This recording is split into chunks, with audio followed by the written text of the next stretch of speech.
الحمدللہ رب العالمین والعاقبۃ للمتقین والصلاۃ والسلام علی خاتم النبیین صلی اللہ علیہ وآلہ وسلم۔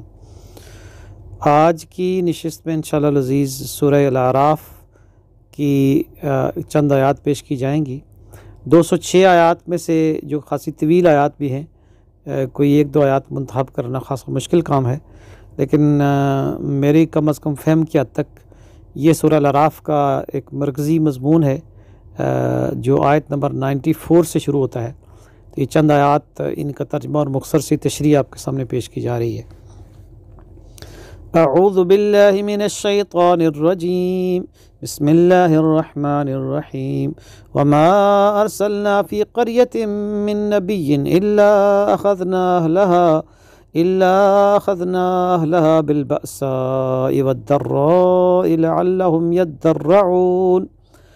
اور کسی بھی شہر میں، کسی بھی بڑے ٹاؤن میں، بستی میں ہم نے کوئی نبی یا رسول نہیں بھیجا، لیکن یہ کہ جب رسول ہم نے بھیجا تو لوگوں کو ڈرانے کے لیے، خبردار کرنے کے لیے ہم نے اس بستی کے لوگوں کو سختی میں، تنگی میں، مصیبت میں اور ہر طرح کی جو پریشانیوں میں پکڑ لیا، یعنی ان کے اوپر کوئی تنگی آ گئی، کوئی قحط آ گیا، کوئی اور مصیبت آ گئی۔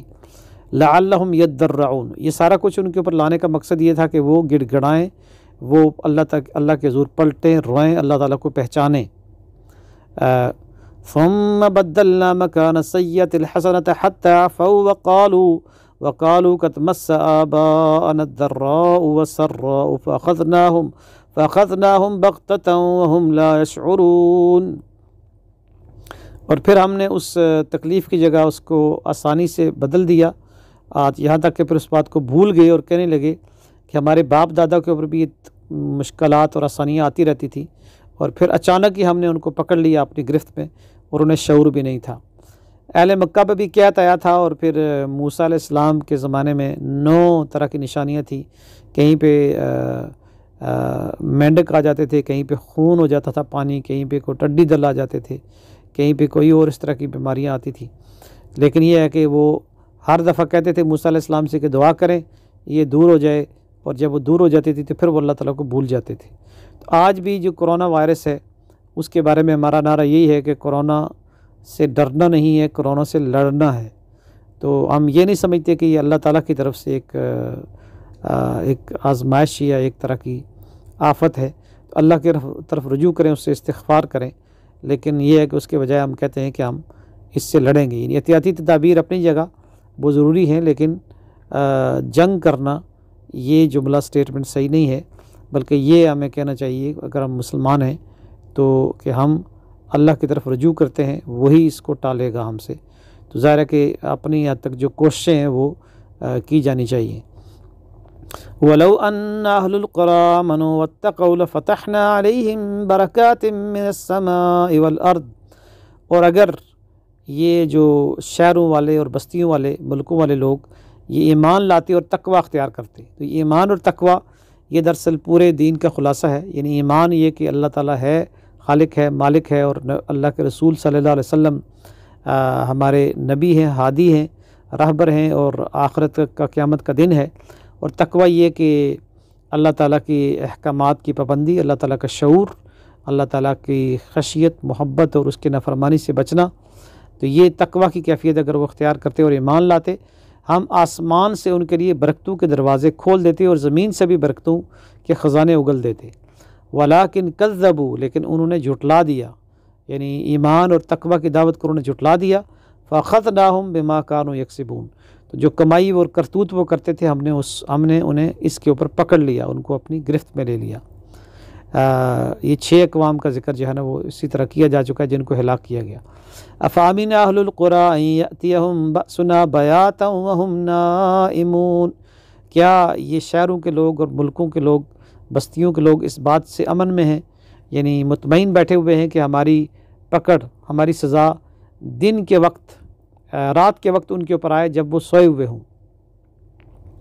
أَوَأَمِنَ أَهْلُ الْقُرَىٰ أَن يَأْتِيَهُمْ بَأْسُنَا ضُحًى وَهُمْ يَلْعَبُونَ، اور کیا ہمارے بستیوں کے جو لوگ ہیں وہ اس بات سے امن میں ہیں کہ مطمئن ہے کہ دن کے وقت، دن چڑھے، ہمارے سزا ان کے اوپر آ جائے جب وہ کھیل تماشے میں لگے ہوئے ہوں۔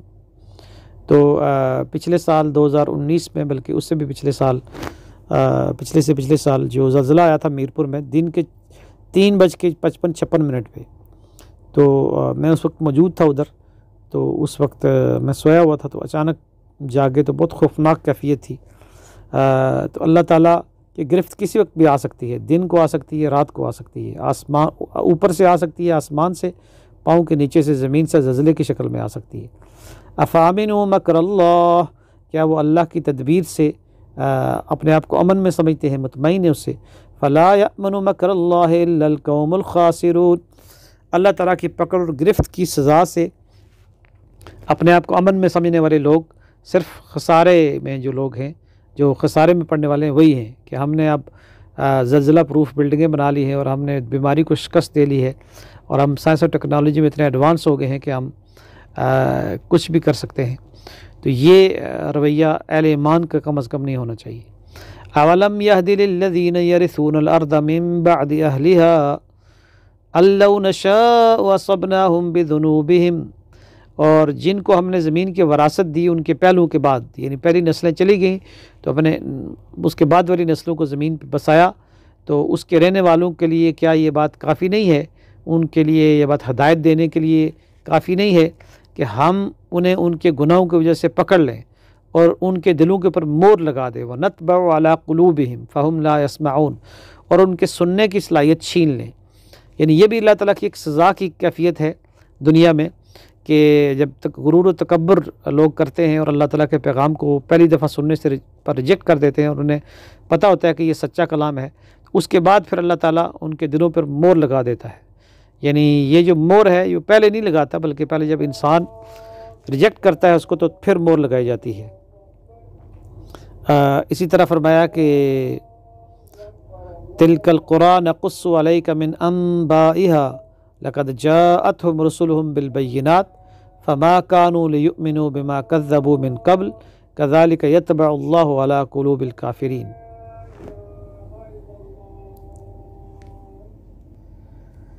فرمایا کہ وَلَقَدْ جَاءَتْ تِلْكَ الْقُرَىٰ نَقُصُّ عَلَيْكَ مِنْ أَنْبَائِهَا، یہ وہ بستیاں ہیں، وہ بڑی بڑی تہذیبیں ہیں، بڑے بڑے شہر ہیں جن کے قصے ہم نے آپ کے اوپر بیان کر دیے ہیں۔ اور وَلَقَدْ جَاءَتْهُمْ رُسُلُهُمْ بِالْبَيِّنَاتِ، ان کے پاس ان کے رسول واضح نشانیاں لے کر آئے۔ فَمَا كَانُوا لِيُؤْمِنُوا بِمَا كَذَّبُوا مِنْ قَبْلِ، وہ ایمان اس لیے نہیں لائے کہ انہوں نے پہلے ہی دفعہ اس کو جھٹلا دیا تھا۔ كَذَلِكَ يَطْبَعُ اللَّهُ عَلَىٰ قُلُوبِ الْكَافِرِينَ، اسی طرح اللہ تعالیٰ کافروں کے دل کے اوپر مور لگا دیتا ہے، یعنی پہلے وہ جھٹلاتے ہیں پھر اللہ تعالیٰ ان کے اوپر مور لگاتا ہے۔ یہ آیت نمبر 101 ہے۔ اور پھر فرمایا وَمَا وَجَدْنَا لِأَكْثَرِهِم مِّنْ عَهْدٍ، اور ان میں سے اکثر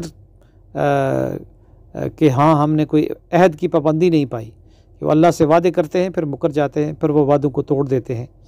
جیسے ہم نے وعدہ کیا تھا کہ اللہ تعالیٰ اگر تو ہمیں انگریزوں کے پنجے سے آزادی عطا کرے اور ہندوؤں کے پھندے سے ہم نکلیں اور ہمیں ایک ایسا آزاد ملک دے تو ہم اس میں تیرے دین کو، تیرے قرآن کو ہم نافذ کریں گے۔ پاکستان کا مطلب کیا؟ لا الہ الا اللہ۔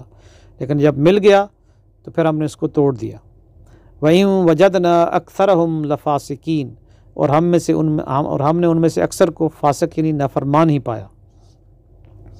تو یہ ایک پیسج ہے پورا جس میں واضح طور پر بتا دیا گیا ہے کہ یہ جو اللہ تعالیٰ کی طرف سے سزائیں آتی ہیں دنیا میں، یہ چھوٹے عذاب ہیں۔ وَلَنُذِيقَنَّهُمْ دُونَ الْعَذَابِ الْأَدْنَىٰ مِنْ عَذَابِ الْأَكْبَرِ، یہ سورہ سجدہ میں بھی کہا گیا ہے کہ بڑے عذاب سے پہلے ہم ان کو چھوٹے چھوٹے عذابوں کو مزہ چکھائیں گے، لعلہم یرجعون، تاکہ وہ ہماری طرف پلٹ کر آئیں۔ تو اسی طرح ایمان اور تقوی ایک ایسی چیز ہے، یعنی اسلام یا دین یا قرآن کا نظام اگر اس پہ عمل کیا جائے تو دنیا میں بھی اس کی برکات ملتی ہیں، اور لیکن اگر اس کو ریجیکٹ کر دیا جائے تو اس کی سزا کے طور پر اللہ تعالیٰ دلوں پہ مور لگا دیتا ہے، سننے اور سمجھنے کی صلاحیت ختم ہو جاتی ہے، اور پھر اللہ تعالیٰ کا عذاب آ جاتا ہے۔ تو یہ اللہ تعالیٰ نے سورہ الاعراف میں اس کا ایک مرکزی مضمون ہے کہ جس میں یہ بتایا گیا ہے کہ اللہ تعالیٰ کے قانون ہے۔ اللہ تعالیٰ اس دنیا کو بنانے کے بعد کہیں الگ نہیں بیٹھ گیا، بلکہ وہ اس دنیا کے معاملات میں اپنے امر سے ہر وقت مداخلت کرتا ہے، اس کو کنٹرول کرتا ہے، اور یہاں سب کچھ خود بخود نہیں ہو رہا، بلکہ کوئی ہستی ہے جو اس پورے نظام کو چلا رہی ہے اور اس کے اپنے قوانین ہیں۔ یہ الگ بات ہے کہ وہ اس کا اپنا ایک ٹائم ٹیبل ہے۔ ہم جب سمجھتے ہیں کہ اب عذاب آنا چاہیے یا یہ فلاں قوم کو سزا ملنی چاہیے، تو یہ ہمارے ٹائم ٹیبل کے مطابق نہیں ہوتا، بلکہ اللہ تعالیٰ کا اپنا ٹائم ٹیبل ہے، اس کا ایک ایک دن ہمارے ہزاروں سالوں کے برابر ہے۔ اللہ تعالیٰ سے دعا ہے کہ وہ ہمیں اپنے عذاب سے محفوظ رکھے اور اپنی طرف رجوع کرنے کی توفیق عطا فرمائے۔ وآخر دعوانا الحمدللہ رب العالمین۔